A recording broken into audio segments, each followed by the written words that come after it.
Entonces ese día me enteré de lo que se puede ganar en YouTube. Y fue cuando dije, el ánimo de lucro, Me quedo, el ¿no? ánimo de lucro. O sea, se me ha llegado el ánimo de lucro. Digo, esto se puede hacer profesionalmente, esto se puede hacer bien. Y fíjate, el canal de repente hace que yo aparezca en televisión. Pero yo estoy ahora en ese mundo disfrutando de esta posibilidad que me ha abierto YouTube. Y si YouTube no me diera dinero, me estaría dando esto.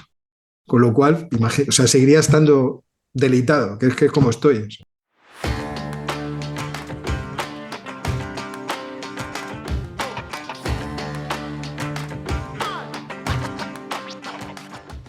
Hola a todos, bienvenidos a Con ánimo de lucro, el podcast en el que no señalamos a quienes quieren ganar dinero.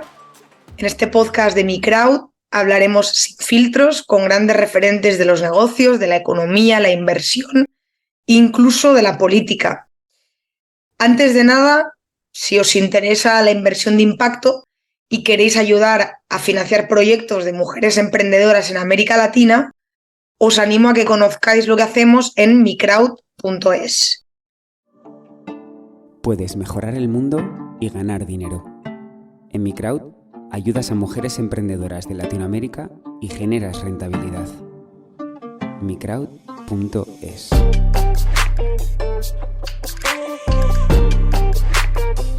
Tu inversión, su cambio.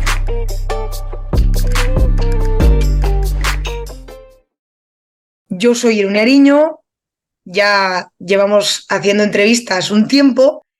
Hoy empezamos como una nueva era de estas entrevistas y para inaugurar ese nuevo pool tenemos el placer de contar con Óscar Vara, profesor de Teoría e Historia Económica en la UAM, en la Autónoma de Madrid. Bienvenido a Con ánimo de lucro, Óscar. Muchas gracias, Irune. Un placer estar contigo, ya lo sabes.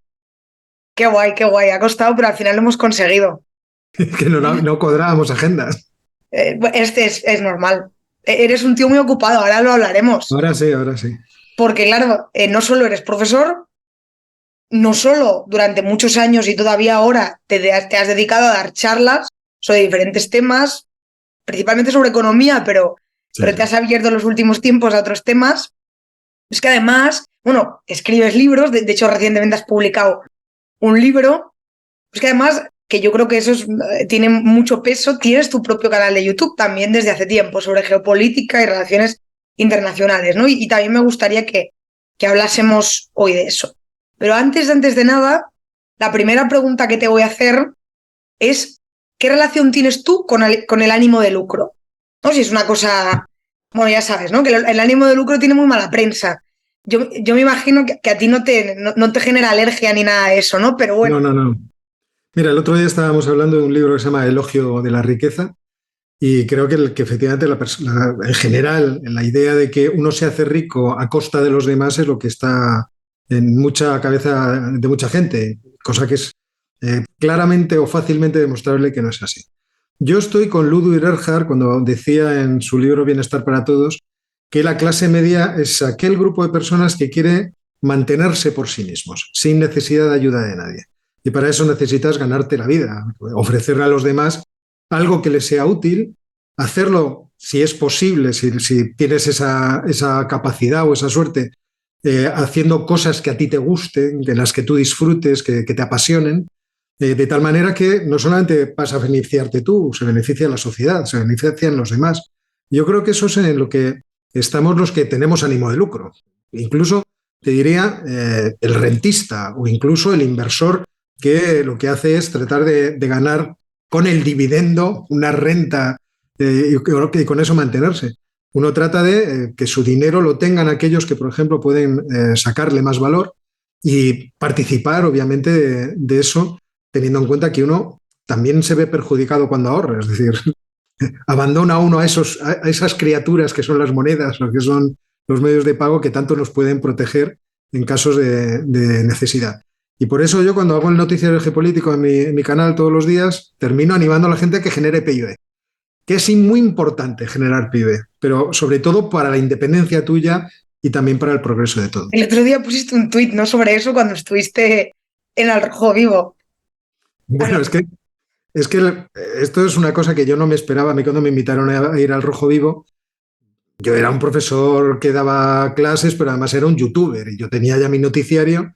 Y cuál no fue mi sorpresa que el primer día o el segundo día que estaba en ese plató, Ferreras me dijo, ¿por qué hay que generar PIB, verdad? Y digo, este tipo se ve mis vídeos. Y de ahí tiene esa broma conmigo Ferreras constantemente. Qué guay. O sea, claro, ahora, digamos, entrando ya en todas las cuestiones que quiero hablar contigo, ¿no? Yo siempre suelo hacer como un repaso, entre comillas, por la vida de la persona, ¿no? Eh, ¿Cuántos años llevas siendo profesor? Muchos. Yo empecé el doctorado el año siguiente de terminar la carrera, el año 1990-91 era ese curso. El año siguiente, 91-92, que era el segundo año de doctorado, porque hay que explicar que antes las carreras tenían 5 años más 2 cursos de doctorado que te daban la habilitación para poder hacer la tesis y luego tenías que hacer la tesis. Entonces, el segundo año de doctorado yo ya era profesor. Eso quiere decir que estaba a punto de cumplir 25, pero aún no los tenía. Y ahí es cuando yo empiezo a dar clase. Tengo ahora 56, pues llevo 32 años más o menos, 31, 32 años dando clase. Una de las cosas que yo creía que no iba a hacer, no estaba dentro de mis proyectos, yo nunca le había dado clase a nadie ni le había explicado nada a nadie. Y sin embargo, yo creo de las cosas que más me gusta hacer. O sea, tú no tenías la idea de ser profesor cuando te metiste a la carrera. No. De hecho, tampoco sabía mucho a qué me metía. O sea, y la carrera no me pareció muy interesante hasta quinto de carrera. En que en cuarto ya tuve profesores muy buenos, pues sobre todo el de macro, Alberto García Fernández. Pero luego en quinto tuve a Felipe Muñoz, por ejemplo, a Felipe Sáenz, perdón, en teoría monetaria, Alejandro Lorca en comercio internacional, que nos metió en la cosa de la geopolítica, y a Rafael Rubio Urquía, que nos enseñó qué era la economía. Y como nadie nunca me había enseñado qué era la economía, aquello me apasionó tanto que quise continuar estudiando con él en el doctorado. Y fue después, bueno, en realidad el segundo año de doctorado a mí me piden que entre en la plantilla porque hay poca gente, no se llenan las plazas.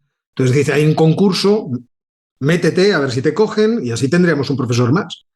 Y empecé siendo, bueno, el peor profesor de la historia porque todos los novatos somos eso y cuando uno además es novato que no tenía vocación ninguna, pero al segundo, tercer año ya estaba disfrutándolo, ya me estaba gustando mucho, ya empezaba a tener estrategias para mantener la atención, para divertirme yo, porque las clases pueden ser muy aburridas según que enseñas. Y entonces también el profesor tiene que buscar las maneras de que él esté divertido, de que él esté entretenido. Claro, Y para eso obviamente años. tienes que investigar mucho. 32 años enseñando lo mismo entre comillas, ¿no? Porque habrá habido cambios como de currículum. Yo he enseñado todo el currículo. O sea, yo en un año daba 5 asignaturas distintas, que iban desde la teoría de juegos a la historia del pensamiento económico. Yo he dado las micros, he dado las macros, es que he dado de todo. He dado teoría monetaria, teoría de instrumentos monetarios, no sé. Yo he cambiado muchísimo. Ahora estoy dando macroeconomía dinámica, que es el modelo neoclásico intertemporal, y una macrointroductoria y una macro abierta. O sea, la verdad es que yo he tenido mucha suerte en eso. Hay cosas que no he dado, ¿eh? Hay cosas que no he dado, pero me encantaría poder tener el tiempo y que me den la oportunidad de poderlas enseñar. O sea, que no te has aburrido, ¿no? No se te ha hecho como repetitivo. Nunca. Y además, yo es que me lo paso muy bien dando clase. Esa es la verdad. O sea, es verdad que, por ejemplo, macrodinámica me cuesta más porque es más árida, es una asignatura más árida, pero yo disfruto mucho en el aula, disfruto mucho estando con los chicos.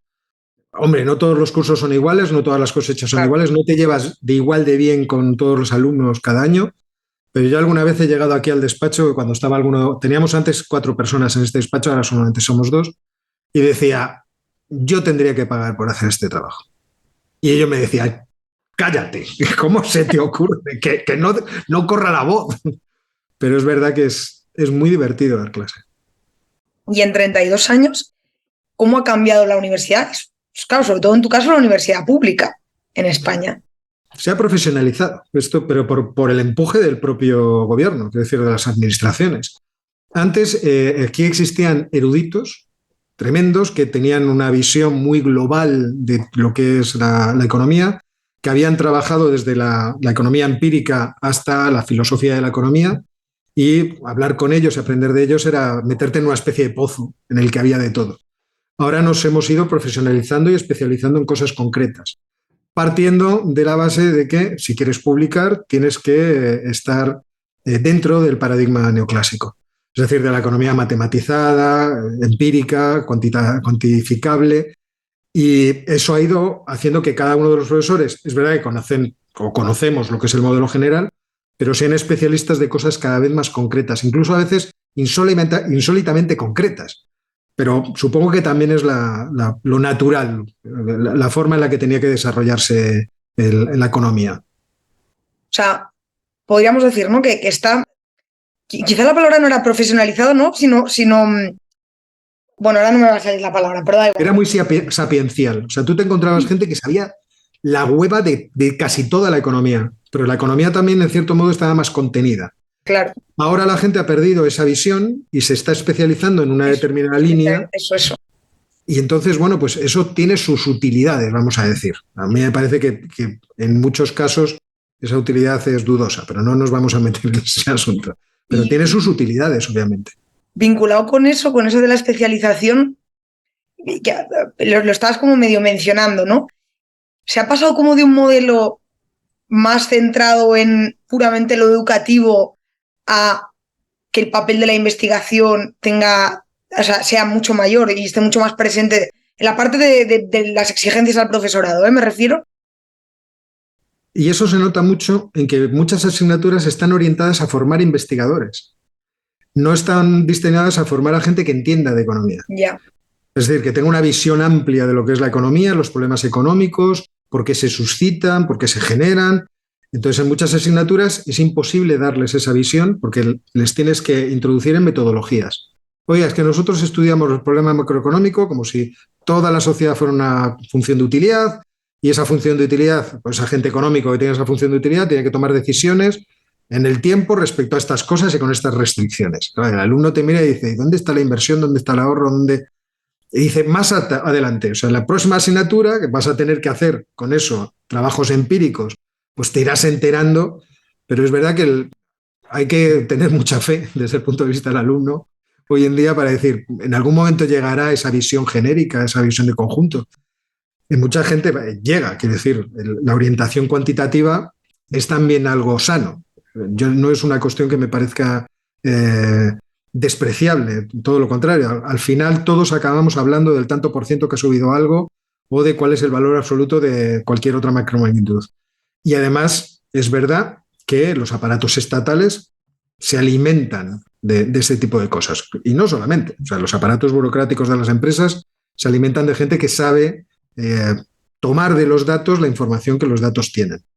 Entonces, es verdad que eso existe, pero también es cierto que antes de ayer estaba discutiendo con mi hijo que ha estudiado economía en la Carlos III. Entonces, él es un aventajado alumno de estas cosas cuantitativas. Estábamos hablando sobre un artículo y era muy interesante porque, claro, obliga mucho la cuantificación a ir al detalle. El modelo neoclásico obliga mucho a la especificación de la hipótesis en concreto. Entonces, en la discusión él me decía, no te vayas por las ramas. O sea, no, muy genérico, ya te veo. Baja al suelo. A ver, este supuesto en concreto limita, vale, pero... Bueno, tiene sus cosas. Yo lo que he hecho en falta quizás es que no haya esas dos partes, o por lo menos que no haya un mayor equilibrio entre esas dos partes. Por el lado de los estudiantes, ¿tú has notado un cambio en todos estos años? No, vamos a ver, el estudiante, yo creo que la gente se olvida de cuando fue estudiante y cuando fue joven. Entonces yo era, por ejemplo, un pazguato que llega aquí sin saber muy bien qué va a estudiar ni qué es la universidad, porque su familia no había ningún universitario. Yo pues era un típico chaval de barrio de Madrid, del extrarradio, que va con sus estudios, los hace bien, es aplicado y de repente, bueno, pues hay que ir a la universidad. ¿Qué quieres estudiar? La física, que era lo que yo quería estudiar, el último año en el COU no me fue bien, me meto en economía que va un amigo mío, que es muy matematizada, me han dicho y tal, y eso me va a gustar. Y bueno, pues llegas aquí y vas aprendiendo, vas esforzándote, tienes tus ilusiones y cuando yo voy ahora a las aulas me encuentro más o menos lo mismo, con las variantes sociológicas que los cambios de sociedad lógicamente producen. Entonces te encuentras cosechas, yo lo llamo así, espero que nadie me moleste, cosechas que son muy buenas, cosechas que no son tan buenas, pero siempre en todas ellas hay un grupo de gente muy valiosa.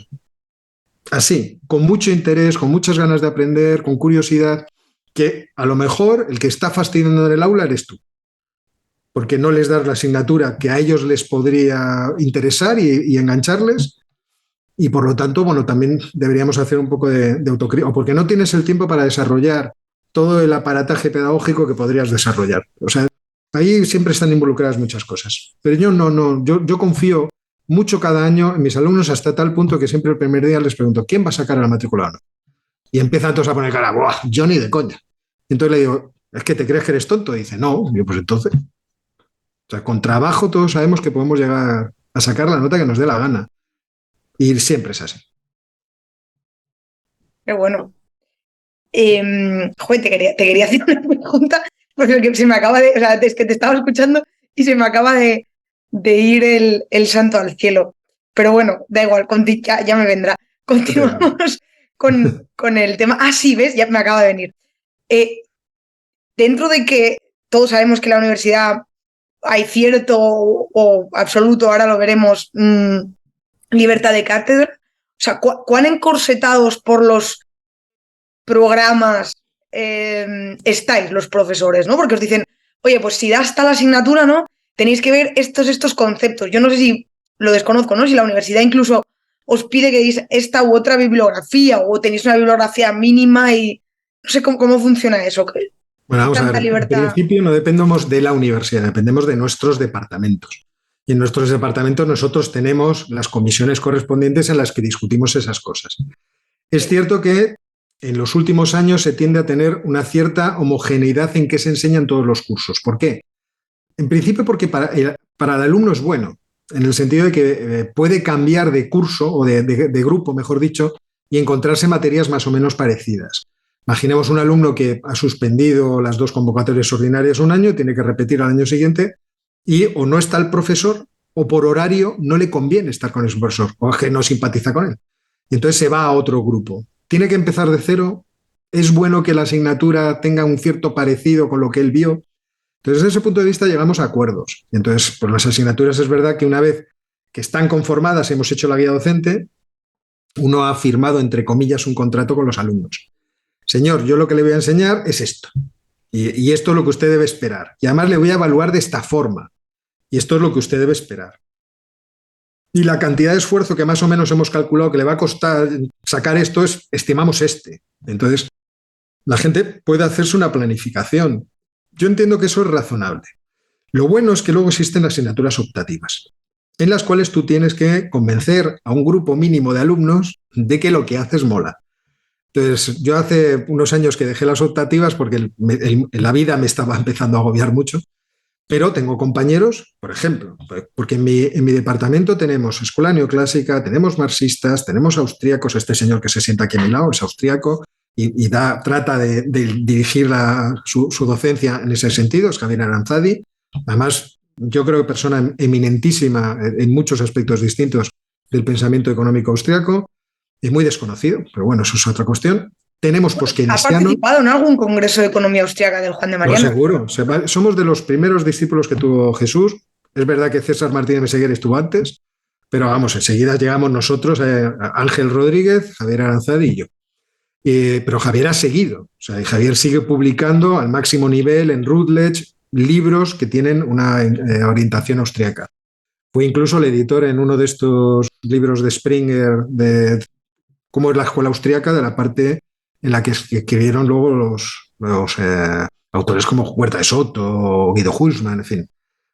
O sea, quiero decir que en mi departamento tenemos una gran variedad. Y en las asignaturas optativas se ve. Entonces, los alumnos que quieren o tienen curiosidad por esto o por aquello, ahí tienen la posibilidad de tenerlo sin ningún tipo de límites ni coartadas. Porque ahí el profesor es el soberano de su asignatura optativa.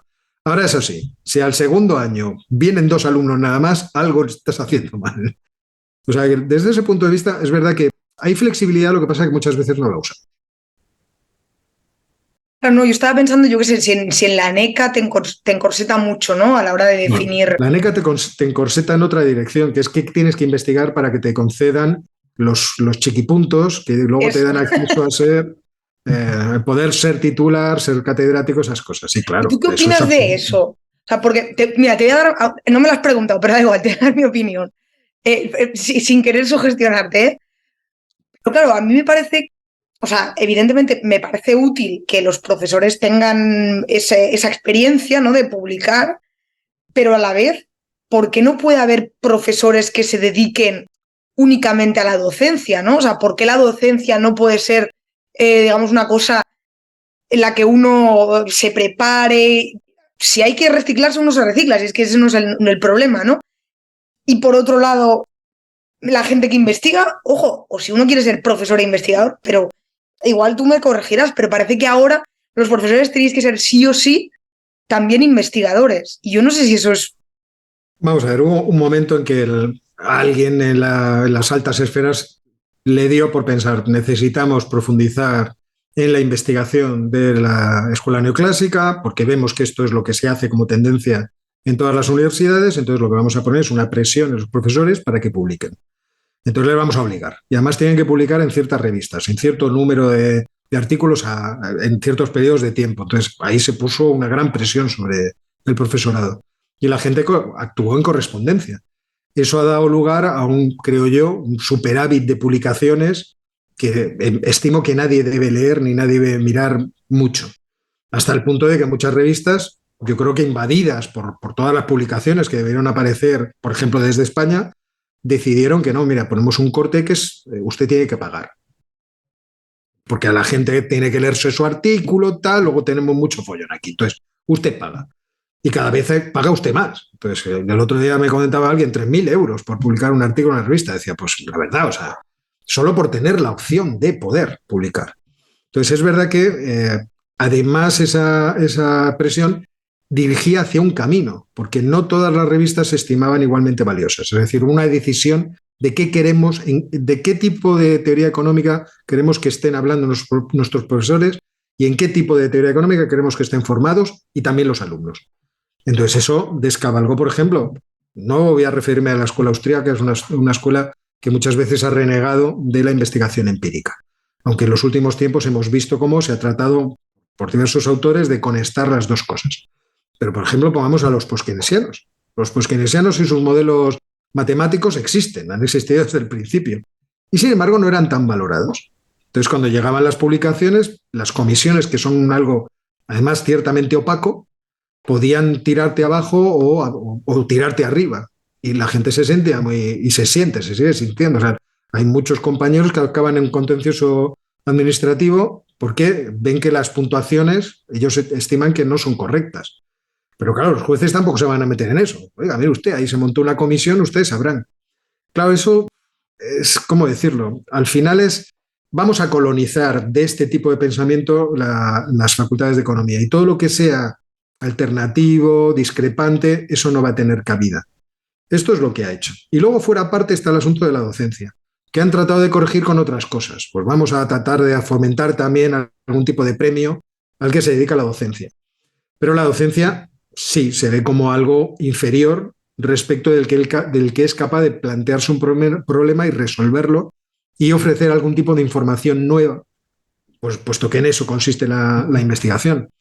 Yo no creo que en ningún momento el ministerio vaya a poner las dos cosas en la misma balanza. Siempre la investigación creo que tendrá una prioridad, porque además al Estado le interesa tener investigadores, lógicamente. Claro, y tú en tu caso has notado esa presión que ha determinado, oye, incluso sacrificar tiempo de preparar clases o de hacer otras cosas es que me toca sacar paper. Todos tuvimos en un momento que acreditarnos. Había que acreditarse, bueno, y tuvimos que cambiar nuestras investigaciones. O sea, yo, en cierto modo, tengo un canal de YouTube sobre geopolítica por eso. Porque cuando me tocó a mí, lo que estaba de moda como tema era la transición económica de las economías socialistas. Y entonces dije, bueno, pues vamos a trabajar en eso. A estudiar porque me parecía una cosa divertida. Yo estaba en cuestiones de historia del pensamiento que obviamente no me iban a reponer, porque no, a menos que me fuera a desenterrar cadáveres de famosos economistas difuntos y a analizarlos, pues obviamente tampoco parecía que ello tuviera un gran futuro. Entonces, bueno, pues nos dedicamos a esas cuestiones, a ver cómo funcionaban las economías virtuales en Rusia y esas cosas que por lo menos a mí, me permitieron acreditar, que era el objetivo. Luego, a partir de ahí, es verdad que un profesor que ya está acreditado tienen mucha facilidad, dependiendo de cómo se tome cuál es su carrera profesional, para seguir investigando, dedicarse más a la docencia, mezclar, dedicarse a la gestión, es decir, meterse aquí pues, en los problemas administrativos, que hay muchos en la universidad, ya sea en el departamento o en la facultad o en el rectorado. Entonces ahí hay una gran variedad, ¿no?, de posibilidades. Antes de, no por cambiar de tercio, pero antes de meternos en el mundo YouTube, porque antes del mundo YouTube hay como un momento en el que empiezas, por así decirlo, a ser como divulgador, ¿no? Podríamos decir. Esto es porque tú estás metido en los círculos de huerta y de repente se empiezan a generar opciones de ir a dar una charla tal y cual, porque el hecho de ser profesor hace más proclive que alguien te llame y te invite a dar una charla en lo que sea, porque yendo a congresos conoces gente. O sea, ¿cómo viene la cosa de que te empiecen a llamar gente para dar charlas por ahí? Vamos a ver, eso por muchos lados distintos. A mí por la escuela austríaca no te creas que he sido especialmente llamado, porque además yo dejé de ir al seminario de Jesús Huerta de Soto, pues empecé a ir en el año 94, ponle, 96, quizá 97 ya había dejado de ir. Porque, bueno, estuve los dos años consecutivos de su programa de doctorado. El primero porque en aquella sala había gente interesantísima y el segundo pues para atar ciertas cosas que a mí no me habían quedado suficientemente atadas. Ya un tercer año me pareció excesivo, digo, yo aquí ya que pinto. Es verdad que a mí, cuando Jesús Huerta de Soto me ha llamado por cualquier cosa, pues me ha tenido. O sea, estuve en su máster de Economía Austríaca, he estado en muchísimas tesis y cuando alguna vez me llamó su mujer para que estuviera en el encomio que se le hizo en el Premio de la Libertad, con más razón, porque a Sonsoles le tengo muchísimo cariño personal. Pero no, por ahí no. A mí me empezaron a surgir cosas por vías distintas, porque yo empecé a ser profesor de escuelas de negocio. A mí se me da la oportunidad de entrar en una escuela de negocio a dar clase, explicando cuestiones de entorno internacional, entorno económico internacional, por lo que yo había publicado de Rusia. Alguien lo lee y dice, vamos a llamar a este muchacho que parece que sabe algo del tema. Y empecé a dar clases en escuelas de negocios, primero en la del CEU, luego en la Escuela de Organización Industrial, en la que todavía estoy, colaboré con la Universidad de Antonio Nebrija, he estado en diversos sitios, ahí dando clases precisamente de esas cuestiones. Y bueno, no lo hacía mal, porque a día de hoy no me han echado. Mañana tengo clase en un MBA de la Escuela de Organización Industrial. Entonces, a partir de ahí es verdad que cuando la gente te conoce y confía en ti y dice, bueno, este que es un buen charlatán y parece que domina lo suyo, pues te recomiendan. Te mando aquí, te mando allá, te mando acullá. Y eso funciona mucho así. Y luego hay gente que te va localizando precisamente por esos actos y te demanda. Durante muchos años yo he estado en ese asunto. Y luego, bueno, yo soy una persona que trabaja mucho en casa y tal, pues soy bastante social. Entonces, yo debo caerle bien a la gente porque siempre me han ido buscando cosas distintas. Yo he dado clase, he dado conferencias incluso en la Caja Social de Ávila, o sea, en cosas improbables, que de repente te llaman, oiga, mire usted, un amigo de un vecino me ha dicho que usted funciona muy bien haciendo estas cosas. ¿Usted nos explicaría esto? Pues con mucho gusto. Yo me voy allí tranquilamente, paso la noche en Ávila o no. Generalmente no la pasaba porque Ávila está muy cerca. Entonces he hecho multitud de cosas. Y a mi mujer, que también está en la universidad, a través de ella también. O sea, la gente al final acaba conociéndote y acaba confiando. Y mira, hoy me decía Fernando Bonete, que es un profesor del CEU, que hace mucha actividad en Twitter para recomendación de literatura, es el profesor de literatura. Pues hoy me decía, joder, es que tú no lo sabes, pero yo fui a una conferencia tuya en Guadix hace 13 años. Y digo, caramba, pues es verdad que yo estuve en Guadix dando una conferencia, yo no me acuerdo de qué, lógicamente. Entonces, por ahí empezó todo. ¿Y todo, digamos, por amor al arte? ¿O llega un momento en el que... Muchos sí, pero vamos, muchos sí. O sea, cuando la gente te invita a hablar y eres profesor, te encanta solamente la posibilidad. Y vas, si tienes a 10 personas, pues a 10 personas se explica la cosa. ¿No? Eso no era un problema. Es verdad que luego, a partir de un momento, la gente te llama y te dice, ¿qué honorarios tiene usted? Y tú dices, pues no lo sé. O sea, ¿qué se cobrará por dar una charla? Y entonces, bueno, pues empiezas a hacerlo de una forma, entre comillas, porque esto no me pasa a mí mucho, profesional. Y a partir ya de todo lo que me ha pasado después, pues sí. Entonces ya la gente te dice, me gustaría que nos den una charla, ¿cuánto cobra? Y tú más o menos tienes ya un precio. Y dices, pues, mire, me merece la pena, si me voy a ir a Albacete, me voy a ir ahora en noviembre, así, pues tanto. Otros me han invitado a ir a Málaga, pues cuánto. Dependiendo también a eso ya empiezas a tener un cierto criterio que entiendo que debe ser muy variable. Nos deberíamos reunir los que nos dedicamos a estas cosas y decir, pero ¿tú qué haces? No, hombre, porque el valor es subjetivo, ¿no? Profesor. Claramente, claramente. Mira, yo ayer estaba comentando con Javier. ¿O quieres pactar precios? Oh, a mí no, yo coludo, soy terrible en esto. Pero yo ayer le decía a Javier, pues mira, voy a cobrar esto por irme a Albacete. Y él me decía, eso es neto o bruto, porque si es bruto, malo. Claro, me decía, el coste de oportunidad, piensa en lo que. Digo, pues es verdad. O sea, si empiezas a pensar en lo que dejas de ganar, en lo que el sacrificio que te supone, tienes que hacer un cálculo. Pero también pienso, estas personas me invitan porque tienen interés en escucharme. Pues tampoco lo voy a hacer imposible, ¿no? 2.000 euros, pues te van a decir, bueno, nos gustas, pero no tanto. Y entonces, ¿en qué momento te planteas lo del canal de YouTube? Mira, lo del canal yo lo he contado muchas veces. Yo voy a Guatemala, doy una charla, la graban y la suben al canal de la Francisco Marroquín y alguien en México, Santiago Santullán, lo sube a su canal. Y un día me escribe y me dice, profesor, usted no me conoce, y no es consciente de que yo tengo un vídeo suyo que tiene 100.000 reproducciones en YouTube.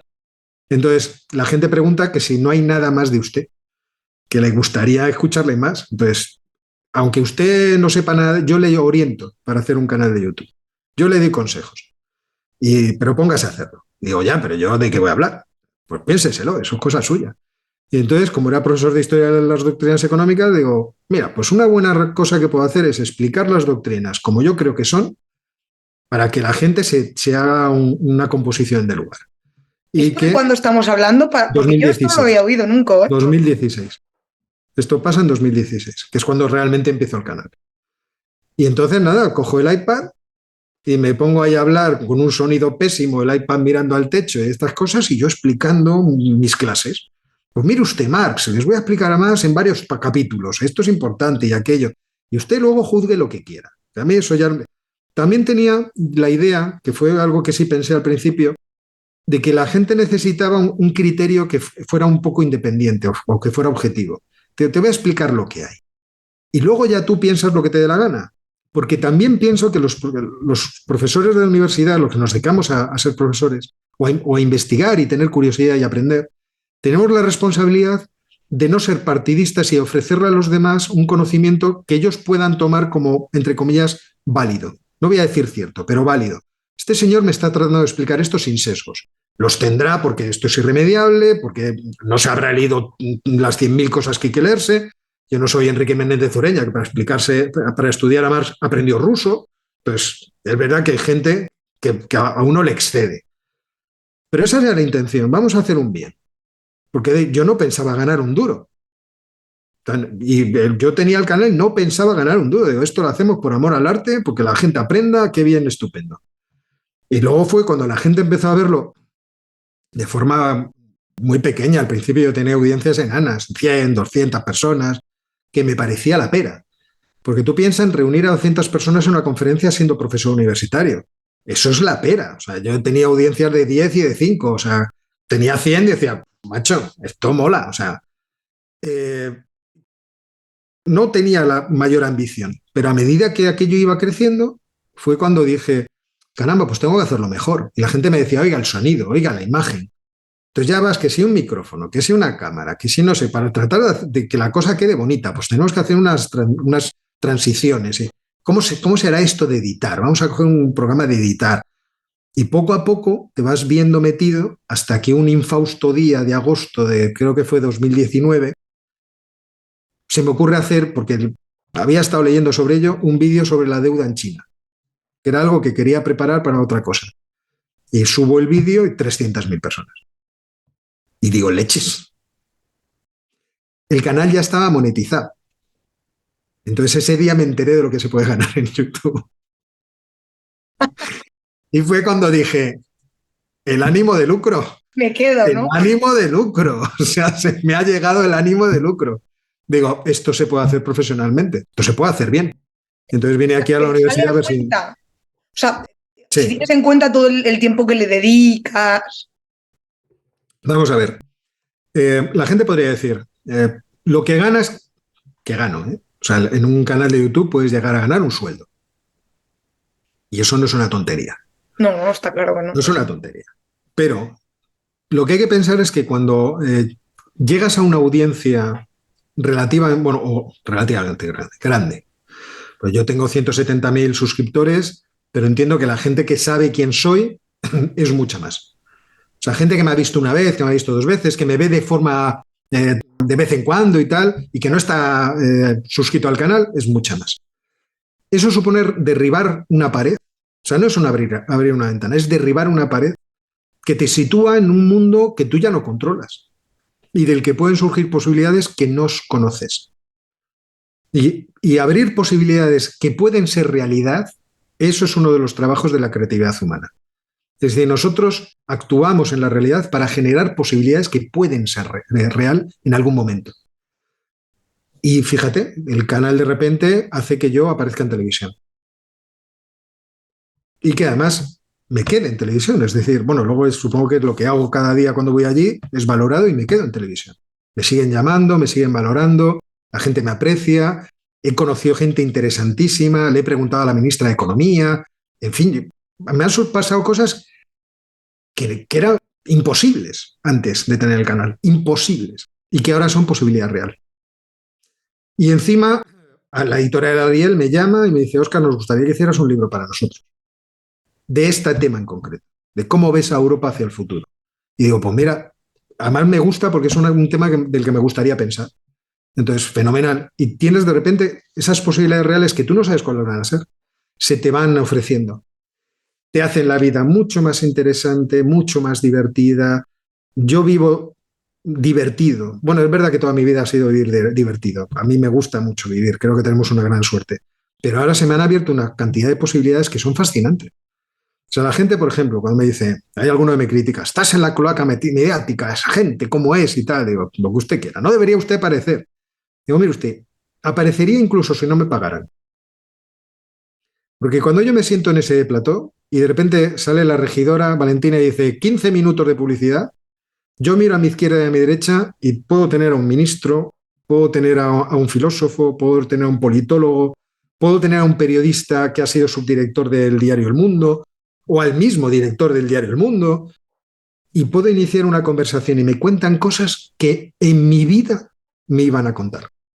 Y eso, solamente eso, es apasionante, No, ahí hay un divertidísimo. intangible brutal.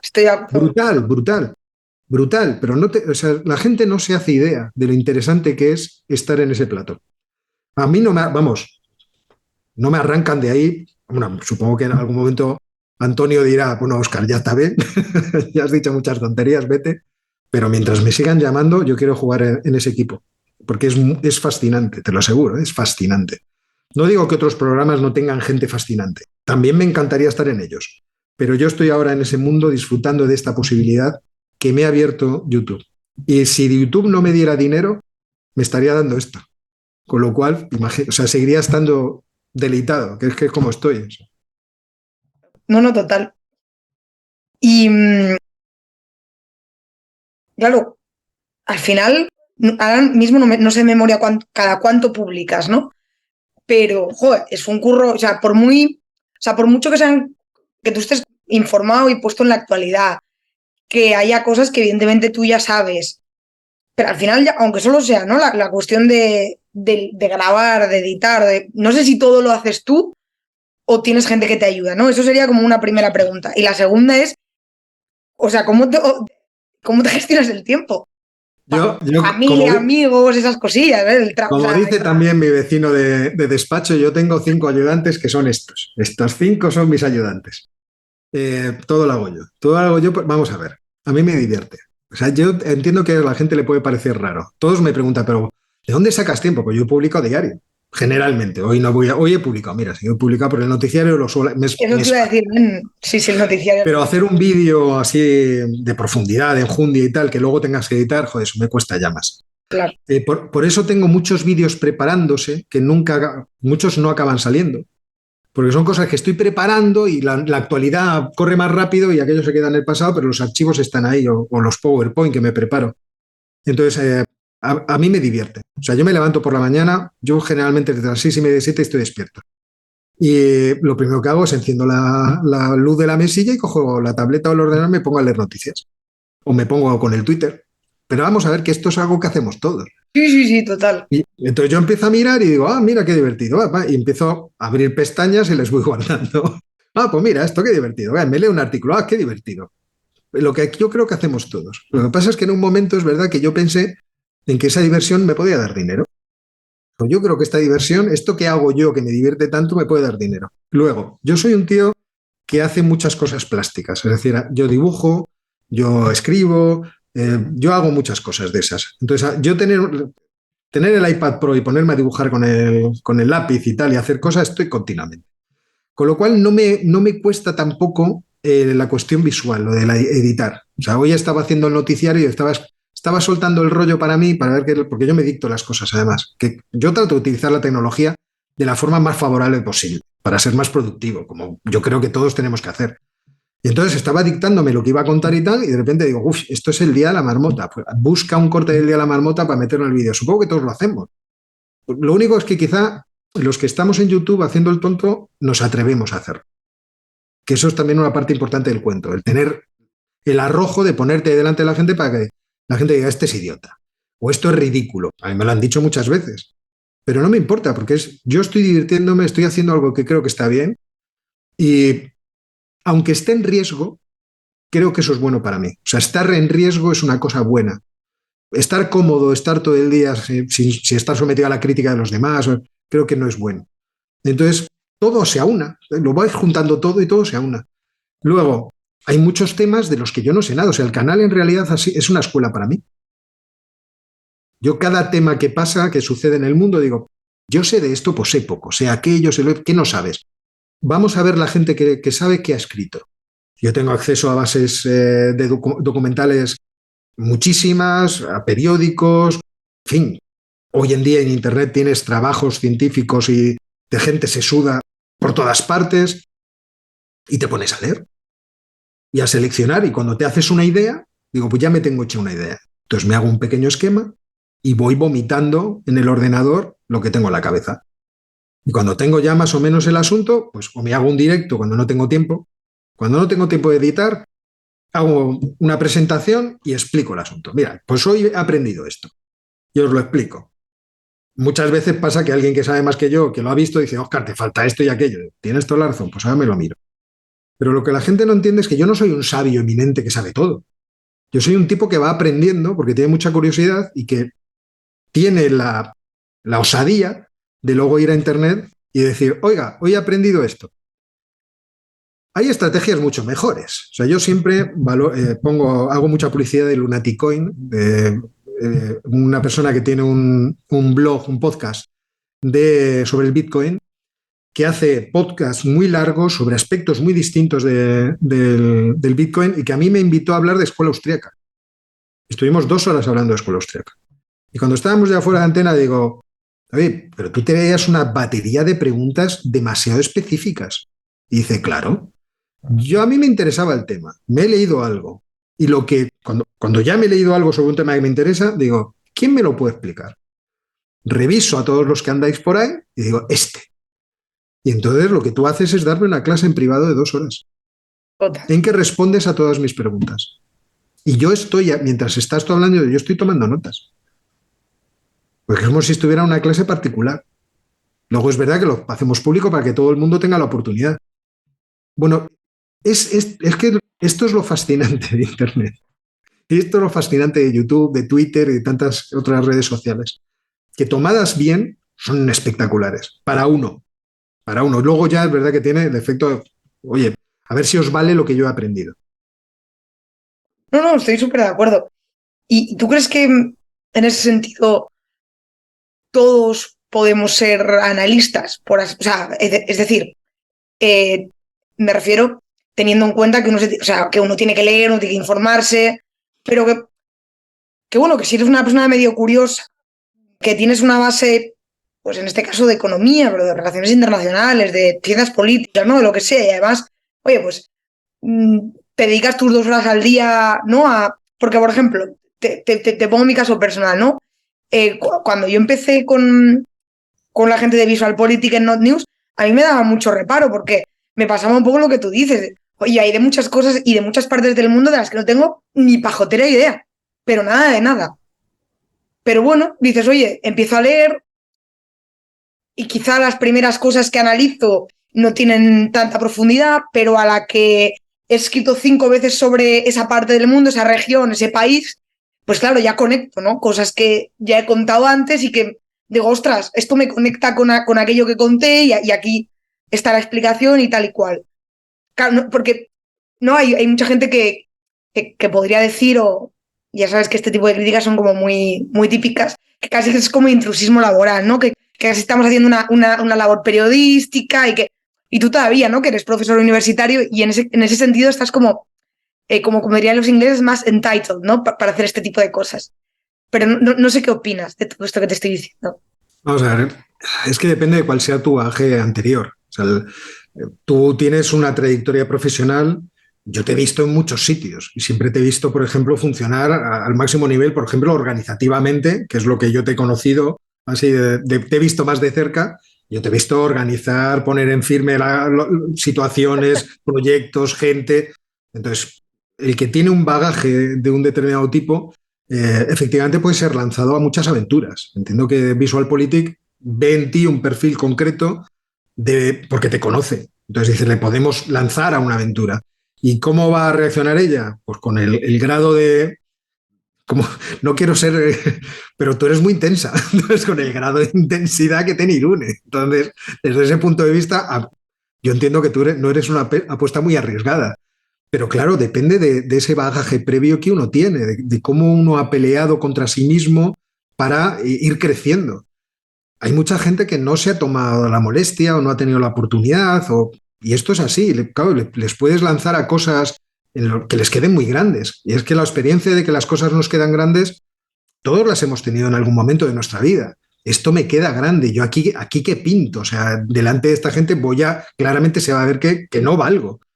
Es verdad que todos los que somos impostores sobre reaccionamos mucho, sobre todo si somos tímidos, porque tenemos un miedo escénico terrible, porque nos sentimos en riesgo permanente. Entonces tratamos de estar siempre muy sobrepreparados ante cualquier eventualidad que pueda pasar.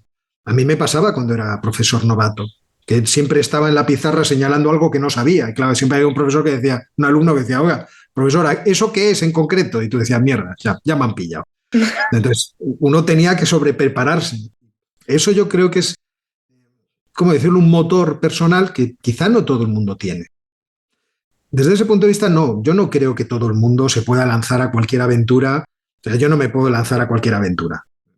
Y eso es así, o sea, uno tiene que conocer también ciertamente sus límites. Yo tengo ciertas ventajas, creo, a la hora de estar delante del público, porque he hablado tantos miles de horas delante del público, tratando de ser claro. Precisamente porque mis profesores me insistían mucho, si usted, Óscar, no se sabe muy, muy, muy bien los temas, no los va a saber simplificar. Y la simplificación es fundamental para el alumno, para que no se pierda, para que tenga lo que es la visión de conjunto, los hilos que unen unas cosas con otras. Luego ya él tendrá que trabajar en los detalles. Y usted le presionará para que en el examen se los sepa bien, porque si no, fracasará. Pero la parte esa de exponer con claridad, con gusto, que entretenga al público, es algo en lo que yo me he estado entrenando mucho tiempo, porque yo no quería fracasar frente a mi público, que eran mis alumnos. Yo en todas las clases interrumpo a los 45 o 50 minutos para contar una batallita. ¿Por qué? Porque comprobé que no me seguían si no lo hacía. Si estaba 1 hora y media hablando, les había perdido a todos. Estaban pues, o jugando, no sé, con el móvil o haciendo cualquier otra cosa. Entonces, es verdad que no le retengo a todos todo el tiempo. Qué tontería. Pero me parecía interesante. Entonces, hay días que una pregunta de un alumno me permite que la batallita sea eso. O sea, pasarnos a otro tema. Hay días que, por ejemplo, una pregunta del alumno hace que la clase no tenga que darse y que tengamos que hablar solamente de la pregunta que ha hecho el alumno y que hay que tirar la clase a perros. Pues se tira. Entonces yo tenía esas ventajas, lo entendía. Y luego soy muy curioso, he leído mucho Y leer cuestiones de geopolítica la llevo haciendo pues 30 años. O sea, no era una cuestión que fuera a decir, oye, esto es verdad que hay muchas cosas en las que un experto en estudios en relaciones internacionales puede sonreírse irónicamente conmigo, obviamente, y darme collejas también, lógicamente. Yo no lo domino todo. Entonces hay cosas, yo tengo muchos agujeros por ahí, lo que tú decías, ¿no? Hay muchos agujeros y dices, aquí no sé, pero claro, en esas cosas, oye, te mueves con prudencia, tratas de no decir barbaridades. Y lo que tú decías, si no sabes algo, vete a leerlo. Que no sabes lo que es, yo qué sé, la línea de Sykes-Picot, pues te vas a estudiar qué es eso. Y ese tipo de cosas, lo que yo creo que no sé, es nuestra obligación, pero por otra parte, lo que decía antes, hace falta un bagaje, claramente. Y tú aprovechas mucho, que a mí me parece bastante clave, o sea, tanto lo que haces en docencia como lo que haces en el canal, ¿no? O sea, cosas que te estás preparando igual para un vídeo de YouTube, luego las vas a aprovechar para clase y viceversa. Bueno, para mis clases de la facultad no, porque no cuadra. Bueno, O claro, sea, por ahora con ejemplo, la asignatura que me has dicho que estabas dando, efectivamente tienes claro, razón. con macro abierta lo uso más, porque sí puedo darles mucho ejemplo de tipos de cambio, de situaciones, por ejemplo, de movimientos de divisas internacionales, tal. Eso sí. No, yo lo que uso mucho el canal es para mis MBAs, para las clases que doy en MBAs, cuando explico entorno económico local o mundial, ahí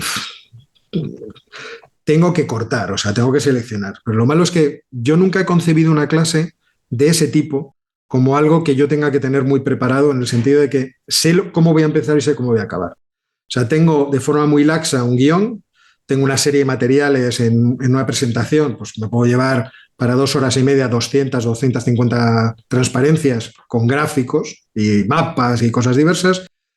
Y muchas veces, a medida que va avanzando la clase, se me sugiere que tengo que ir atrás y delante. Entonces me voy a la última transparencia, luego a la de en medio, me meto en el ordenador para ver un mapa, porque entiendo que la clase tiene una cierta vivacidad o está viva ella misma. Y las preguntas de los alumnos también te orientan. El otro día acabé que hoy lo pensaba y digo, qué vergüenza. Y alguien me preguntó, entonces, ¿cómo se puede cambiar el espíritu de una sociedad para que se oriente más a unas cosas o a las otras? Y yo empecé a hablar de tener hijos y de cómo, cómo es la tendencia a la destrucción biológica que tienen las sociedades contemporáneas y lo que supone tener hijos como proyecto vital y como expansión vital de la persona. Y en un momento me dije, no sé si yo debería estar hablando de estas cosas en un máster que estoy hablando de entorno económico de España. Esto no parece, pero bueno, acabó la clase así, hablando de esas cosas. Entonces, uno nunca sabe. Oye, ¿y te ha pasado que de repente te enteres que han puesto un vídeo tuyo en una clase de instituto o en una clase universitaria? O esto ya imagino que es más normal, que hayan dado un artículo tuyo en bibliografía o alguna cosa que se está pasando. Sí. Hay veces, me ha pasado pocas veces, pero me han escrito 2 personas diciéndome que utilizaban materiales míos para sus clases, para darme las gracias. Decir, oye, muchas gracias por el esfuerzo que haces, que sepas que en las clases del instituto tal estamos usándolo, no sé qué. Me ha pasado que me han invitado a institutos. De hecho, tengo pendiente una charla en un instituto, que es también una cosa muy agradable. Llegar allí, os voy a explicar qué ha pasado con esto o qué ha pasado con lo otro. Y ahí también descubres que pues, esa juventud perdida, que oye, que es verdad que habría que quitarles el TikTok y todas esas cosas, tiene bastante curiosidad en general. Entonces la gente te pregunta, oye, entonces esto cómo es. Sobre todo si te ven más o menos a su altura, si tú sabes avenirte y ser, quitarte todas las excrecencias académicas y las pedanterías, es muy entretenido y está muy bien. Y tengo pendiente otra, sí, tengo pendiente otra que todavía no hemos fijado la fecha, pero me encantará hacerlo. Y oye, ya que has dicho que tu hijo había estudiado economía, ¿a él le ha pasado estar estudiando la carrera y que de repente haya salido tú por ahí de alguna forma? Es que mi hijo también ha participado en mis vídeos, porque como estudia economía y relaciones internacionales, Ah, bueno, le es han pasado verdad, cosas es así. verdad. Le han pasado cosas así. A Antonio le han pasado cosas así. Bueno, pero me pasa, por ejemplo, el otro día yo moderaba un debate entre Ben Hanwell, que es el editor del podcast de Steve Bannon, de War Room, y Carlos Rodríguez Brown. Y lo hacía en el CEO el viernes pasado. Y me escribe mi hijo mediano y me dice, papá, ¿que tienes algo en el CEU esta tarde? O sí. Es que un amigo mío, un compañero de la escuela politécnica, va a ir a verte, entonces voy a ir yo también. Me ha dicho, voy a ir a ver a tu padre. Entonces, como la politécnica está al lado del CEU, pues ahí aparecieron los dos y además preguntones, o sea, estuvieron preguntones. Pues esas cosas te pasan, sí, claro. ¿Y qué opina la familia de toda esta aventura de YouTube, de la tele? Mira, mis hijos, cuando empezó el asunto en serio, cuando en TikTok de repente llegué a tener 60.000 suscriptores, ahora los mantengo más o menos. Yo no sabía que estabas en TikTok. Bueno, es porque Sí, yo no sí. tengo TikTok. Pero, ostras. En un momento me pareció que era, cuando empezó la guerra, dije, esto es una posibilidad de viralización interesante. Claro. De hecho, una periodista de La Sexta un día me dijo, Óscar, he pensado también meterme en TikTok a hacer esto en concreto, que es parecido a tu noticiario, pero yo lo llamaba como informes, no me acuerdo, pero era muy gracioso. Y digo, vamos a ver, tú eres una profesional de estar delante de unas cámaras, tienes una presencia física de la pera limonera, tienes un máster en economía, has hecho ADE, has hecho periodismo, métete ya, o sea, ¿qué haces? Pues claro que lo tienes que hacer y explicar cosas de economía que además es lo suyo. Pues es que tiene una capacidad esa red tremenda. Pero cuando estaba, mi hijo más pequeño me decía, papá, es que flipo. Claro, para él era, o sea, el mundo de TikTok y todo eso es el mundo suyo. Y Claro. decía, es que flipo. O sea, los amigos me dicen, pero ¿de verdad este es tu padre?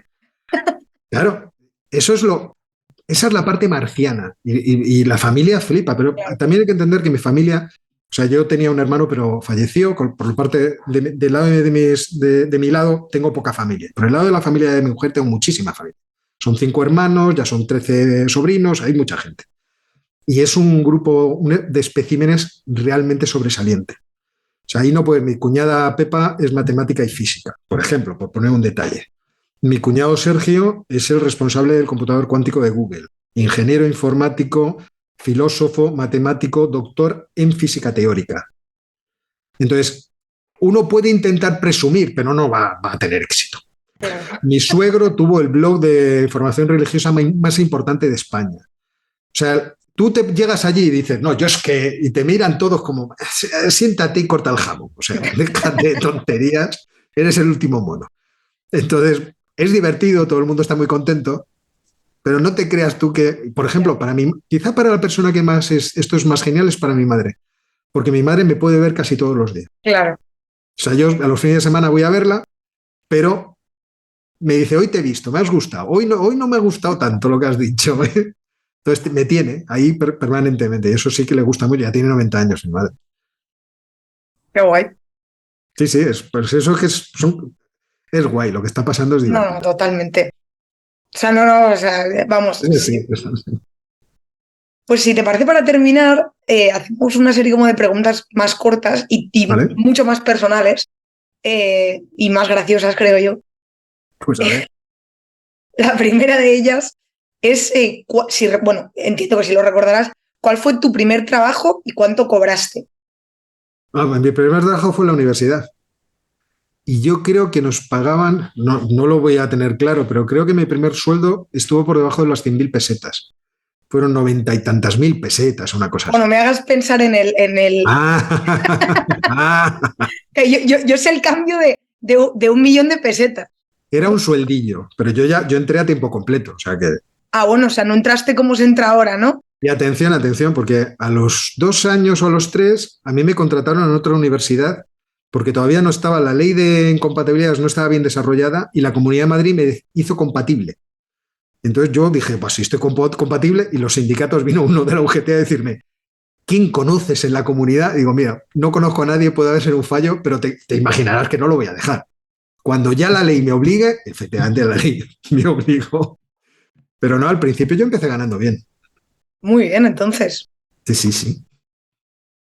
La segunda cosa que te quería preguntar es si contarías una opinión impopular sobre tu sector y cómo tu sector te lo puedes tomar, como el mundo de la universidad o el mundo de la divulgación, el análisis en redes sociales y tal. Tú eliges. Bueno, en la universidad hay una cosa que es terrible, que es que hay gente que hace pagar los pecados de grandes maestros en sus discípulos.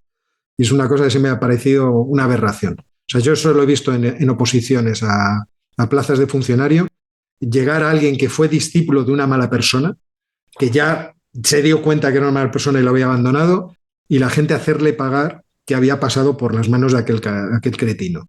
Eso yo lo he visto y me ha parecido una práctica, y lo he visto más de una vez, una práctica espantosa. Es decir, hay que ser canalla para hacer pagar los pecados de uno en la cabeza de los discípulos. Total. Bueno, nos has contado todas la multitud de cosas que haces, ¿no? Incluso has dicho que, me ha sorprendido, porque incluso dibujabas y tal. Pero, y en Instagram tengo ahí dibujos que la gente vaya a ver. Joder, pues si yo te sigo, pues no sé, ¿será porque que no? Está muy abajo, ya hay mucho vídeo encima, ya han quedado aplastados. De acuerdo. Pero te quería preguntar si tienes algún guilty pleasure, algo que te dé como vergüenza reconocer que te gusta. Que me gusta, no sé, como no sea ver Rick y Morty, que es algo que me encanta. A mí me gustan mucho las series gamberras, muchísimo. Mi mujer me lo critica mucho. Te pega bastante, ¿eh? Pero me gusta mucho. Entonces, ayer estaba viendo la nueva temporada y me estaba riendo a carcajadas en el salón con los auriculares puestos y me echaron. Encima viendo esas cosas. ¿Qué le voy a hacer? A mí la serie gamberra me mola mucho. Me vale. Aquí se ha dicho de todo, o sea que... No, tampoco tengo mucho que ocultar, ¿eh? No, ya veo. Pero aquí he de decir que la más divertida fue Alejandro, que es el CEO de Mi Crowd, que dijo que su guilty pleasure era que le gustaba mucho escuchar a Adele. Yo tengo muy buen gusto musical. Quiero decir que Alejandro no. No, lo digo, canta muy bien Adele, oye, yo no lo voy a criticar. En fin. Bueno, y la última pregunta, que es la que más me gusta a mí, es ¿dónde llevarías a alguien en una primera cita? Pues yo es que repetiría la primera cita. Yo me llevé a alguien a la primera cita al restaurante Rotazar, que es el del bar vasco que está enfrente del Teatro de la Zarzuela, y yo esa cita la repetiría 1.000.000 de veces. 1.000.000 de veces. Está súper bonito. No, pero es así. O sea, yo la primera cita con la mujer con la que estoy casado, me enamoré de ella y sigo con ella. Y estoy demasiado loco por ella, la verdad. Mira, el otro día le decía, digo, yo no creía que me iba a parecer tan sexy una chica de 50 años. Cuando me lo dices cuando tenía 20, y digo, que con tontería. Digo, es increíble que sexy me pareces. O sea, espero que esto no lo va a matar. Pero no, te iba a decir, cuando salga el vídeo, eso lo tienes que pasar a tu mujer, te vamos a hacer el corte para que se lo mandes a tu mujer. No, se va a enfadar mucho, pero es verdad. Yo lo tengo muy claro. Qué bien salió aquella cita, no te puedes hacer. No, pues mira, te voy a decir que me parece súper bonito y me parece muy guay que digas eso. No, pero es que la vida, la gente no piensas, claro. Vamos a ver, la gente, es verdad que la vida puede ser muy dura. O sea, yo he vivido momentos muy duros en mi vida. La muerte de mi hermano murió cuando yo tenía 23 años, él era mayor que yo. Son momentos muy duros y lo que pasó a partir de ahí. Sin embargo, yo estoy enamorado de la vida y siempre soy feliz. O sea, tengo la sensación de ser feliz siempre, incluso en los malos momentos. Porque entiendo para qué estoy aquí, sé lo que estoy haciendo, sé lo que quiero conseguir. Luego, es verdad que vivo en una gran alegría. Porque es verdad que uno puede tener tristezas, pero yo vivo generalmente en una gran alegría. Estoy muy enamorado, quiero mucho a mis hijos me quieren a mí, me llevo muy bien con todo el mundo, la gente tiene una buena opinión de mí, hago lo que me da la gana, literalmente hago lo que me da la gana, y llevo haciendo lo que me da la gana 30 años. No sé cómo decirlo, o sea, yo soy un tipo de esos que tiene mucha suerte. En un momento, a partir de un momento tuvo mucha suerte. Y estoy muy a gusto conmigo, con lo cual eso también, o sea, puedo pasar grandes temporadas solo. No lo sé. No quiero decir más de lo que quiero decir, pero... Entonces bueno, pues, no, muchas gracias, Óscar. Hemos llegado al final. Ha sido una entrevista muy divertida. Bueno, ya sabía que eras un tipo divertido, pero muy guay. He descubierto cosas que no sabía. O sea, muy, muy interesante. Es que, vamos a ver, o sea, tú y yo hemos hablado y yo creo que nos hemos caído muy bien. A mí tú siempre me has caído muy bien desde el primer momento que te conocí. Pero es verdad que nos hemos encontrado pues, en cosas, que si en aquella cena, que si en aquel curso en Málaga, que si... Pero y algún día tenemos que hacer la contraria. Sí, total, yo Te prometo. hago yo las preguntas. Pero espérame a que tenga. Yo quiero ser como tú. Cuando sea como tú, Óscar, ya me avisas. Lleva el buen camino, me parece a mí. Veremos. No, de veras, ha estado muy guay.